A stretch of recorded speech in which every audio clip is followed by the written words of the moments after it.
رسول پاک صلی اللہ علیہ وسلم کے پاس جب عتبہ بن ربیعہ جو کڑیل مضبوط قسم کا آدمی تھا، سردار تھا، وہ پہنچا تو آپ صلی اللہ علیہ وسلم عبادت میں مشغول تھے اور عبادت سے فارغ ہوئے تو پوچھا عتبہ کیسے آئے ہو؟ عتبہ نے پھر یہ باتیں کہنا شروع کی کہ محمد تم تو ہمارے ساتھ پلے بڑھے ہو، تم نے تو سب کچھ ہمیں دیکھا ہے کہ تم نے کیا کام شروع کر دیا ہے کہ ہمارے خاندانوں میں جھگڑے ہو گئے ہیں، باپ اور بیٹے میں لڑائی ہو جاتی ہے، بھائی اور بھائی میں لڑائی ہو جاتی ہے، ایک تم نے افتراق پیدا کر دیا ہے، انتشار پیدا کر دیا ہے۔ تم ایسا کرو کہ اگر تمہیں حکومت چاہیے تو حکومت دے دیتے ہیں تمہیں، یہاں کی سارے سب سردار مل کے تمہیں سردار بنا لیتے ہیں۔ آپ صلی اللہ علیہ وسلم نے پوچھا کہ مزید کچھ کہنا ہے؟ کہنے لگا اگر کوئی اور مسئلہ ہے ہم تمہاری شادی عرب کی بہترین خاتون سے کروا دیں گے۔ پھر کہنے لگے اگر تم پر جنون کے دورے پڑتے ہیں تو بہترین معالج سے علاج کرا دیں گے۔ جتنی پیشکشیں وہ کر سکتا تھا اس نے کی، اور جب سب باتیں ہو گئیں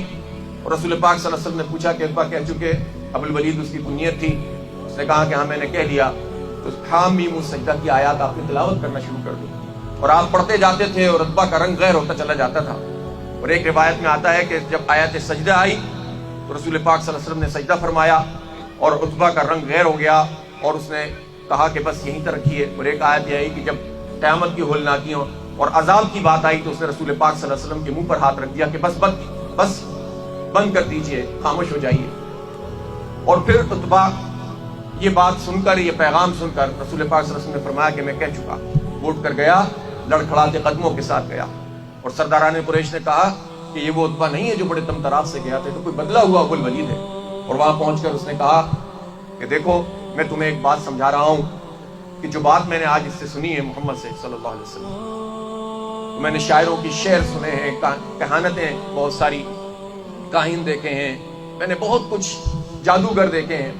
لیکن جو کلام میں نے سنا ہے میں تمہیں اس بات پر یہ بتا دینا چاہتا ہوں، واضح کر دینا چاہتا ہوں کہ یہ شخص اپنے آپ کو منوائے گا، اور ہوگا یہ کہ پورے عرب سے اس کی لڑائی ہو جائے گی۔ اگر عرب اس کے اوپر غالب آ گئے تو ہماری جان چھوٹ جائے گی،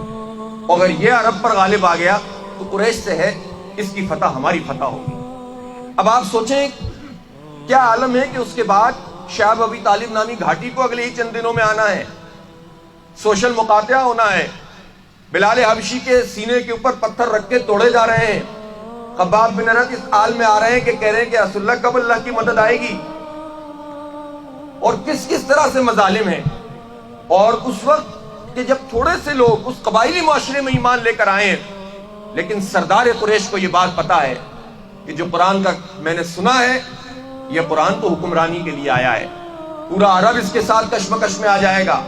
اور پھر اس کے نتیجے میں جو کچھ بھی ہوگا وہ اس نے سامنے پیش کر دیا۔ اور وہ تو جان گیا اس لیے کہ زبان اس کی عربی تھی۔ بدقسمتی سے جو الہ اور رب اور عبادت اور دین، اس کے جو ماخذ ہیں، اس کے جو لغوی اور اصطلاحی معنی ہیں، جو اس وقت رائج تھے، جن حالات میں قرآن پاک نازل ہو رہا تھا، وہ معنی ہم تک پہنچائے نہیں علماء نے، فقہاء نے ہمیں سمجھائے نہیں، جو سرداران قریش سمجھتے تھے وہ ہمیں نہیں سمجھایا گیا، اور اس کے نتیجے میں یہ کنفیوژن پیدا ہو گیا کہ دین الگ ہے اور سیاست الگ ہے، حکومت الگ ہے اور نماز الگ ہے۔ خدمت کے کام سے تو بہت فائدہ ہوتا ہے، وہ فی سبیل اللہ کام ہوتا ہے، لیکن الیکشن کا کام کرنے کے نتیجے میں تو یہ تو سیاسی کام ہوتا ہے، یہ نعرہ بازی ہے، یہ درس قرآن ہے۔ ان سب چیزوں کے اندر ایک تفریق پیدا ہو گئی، اور اس سے آپ خود اسلامی تحریک کے کارکن بھی متاثر ہو جاتے ہیں، اور وہ خود بھی اپنے لیے تقسیم کر لیتے ہیں کہ زکوٰۃ کی رقم کے بارے میں کہا جائے کہ ارکان جماعت کی ذمہ داری ہے، دستور کے طور میں یہ بات ان کے لیے واجب ہے کہ وہ اپنے صدقات واجبات جماعت اسلامی کے بیت المال میں جمع کرائیں گے، تو کئی آوازیں تو ہمارے یہاں بھی اٹھ جاتی ہیں کہ یار یہ جو اقامت دین کا کام ہے یہ ذیل میں آتا ہے کہ نہیں آتا۔ یہ تصور دین جب جو ہے وہ نظروں سے دھندلانے لگتا ہے تو اس کے نتیجے میں یہ سوالات پیدا ہوتے ہیں۔ ایک یکسوئی ہونی چاہیے، ایک اعتماد ہونا چاہیے۔